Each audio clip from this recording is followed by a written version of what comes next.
Now that we've defined the displacement, this delta x equals x2 minus x1, we can now move on to our next compound quantity of motion, which is going to be the velocity. And the velocity is simply defined as a displacement over some elapsed time. When I look at this equation at the bottom, I see that v average, that average velocity between two times, is just x2 minus x1 over t2 minus t1. Because the displacement is measured in meters and the elapsed time is measured in seconds in metric units, this velocity is going to have units of meters per second.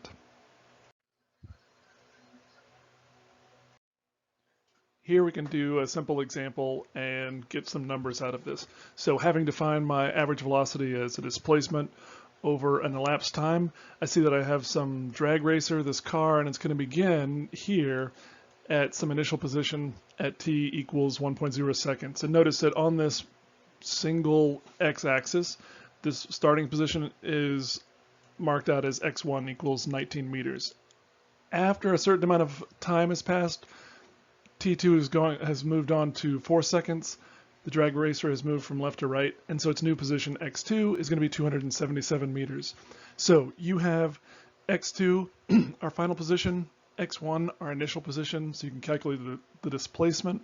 You know the final time was 4 seconds and the initial time was 1 second, so you can calculate the elapsed time, and the result of that calculation is shown here at the bottom. V average is equal to 277 minus 19 in meters divided by 4 seconds minus 1 second, and you get 86 meters per second as the average velocity as that drag racer moved from left to right. Now in this case, we're going to look at a truck on the same track that the dragster was just on, but instead of going from the start to the finish, they're going to start at the finish line at t equals 1 second here, and they're going to drive back towards the starting position, and they're going to arrive there at t2 equals 16 seconds. In this case, notice that displacement is a vector, it has direction and magnitude, and when you take x2 minus x1, or 19 meters minus 277, you get negative 258 meters, telling you that that truck moved to the left.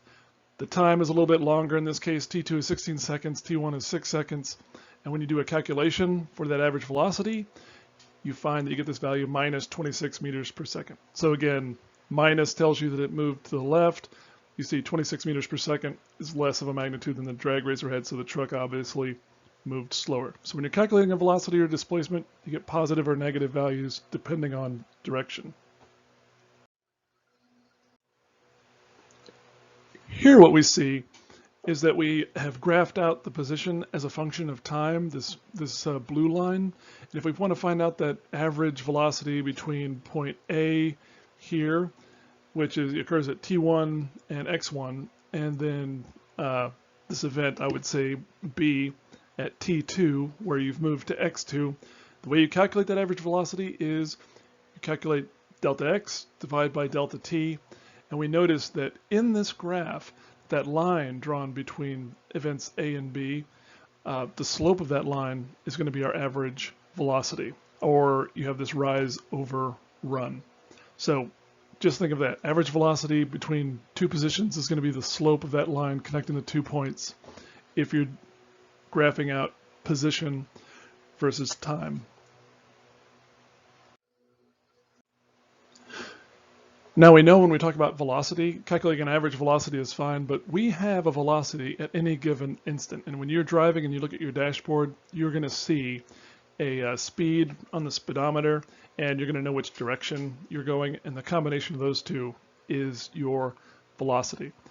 In that last slide where we looked at a graph, where we had position graphed out as a function of time, on that curve that was drawn, the instantaneous velocity is going to be the tangent line to a position on that curve at a given time.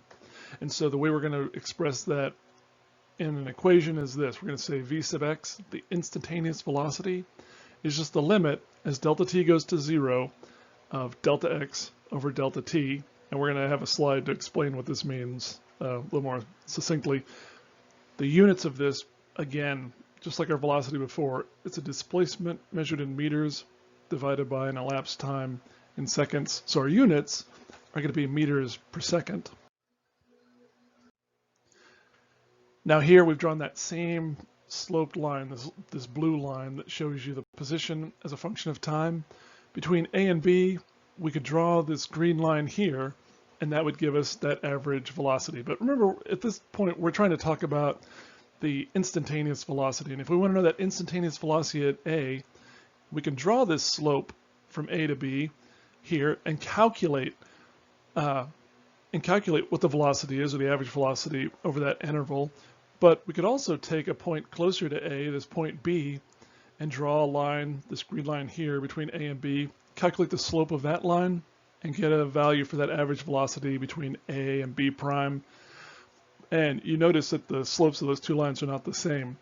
But if we take this point B prime, which is on that curve that's showing this position versus time, if we move that point closer and closer to A, what we're really doing is we're decreasing that time interval. If I go to a new point here, notice that this little interval, if I can draw that, is smaller than the other ones before, and that's that expression, that limit as delta t goes to 0. What it tells us is that as that limit goes to 0, the line we draw that we want to calculate the velocity from by calculating the slope becomes a tangent to the curve, and that's what's shown here in this final line. Just remember, for an instantaneous velocity, it's going to be the slope of the tangent to this curve at a point.